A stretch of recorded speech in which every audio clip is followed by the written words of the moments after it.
If you've been recently diagnosed with thyroid disease, then this is for you.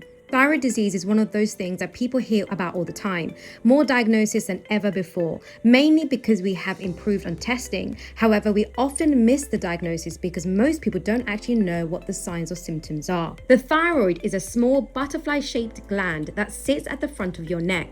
It doesn't look very impressive, but it has a huge job. It helps control how fast your heart beats, how quickly you burn energy, how warm you feel, how your gut moves, your mood, your concentration, your weight, your periods, your fertility. In other words, it affects almost every system in your body. Now, here's the important bit. The thyroid doesn't work on its own. It's part of a conversation between the brain, the pituitary gland, and the thyroid. The brain sends a signal saying we need more thyroid hormone, or we need less, and the thyroid responds. When that system is balanced, most people feel fine. Normal energy, normal weight, normal thinking. But when that balance is off, symptoms start to appear.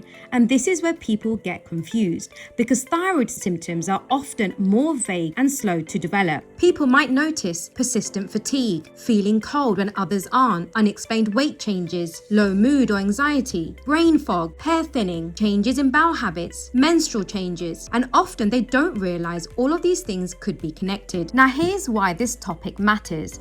Diagnoses of thyroid disease are increasing, both here in the UK and internationally. We are picking it up more often, but we are also seeing it more often. And it doesn't just affect women anymore. We are seeing increasing diagnoses in men too.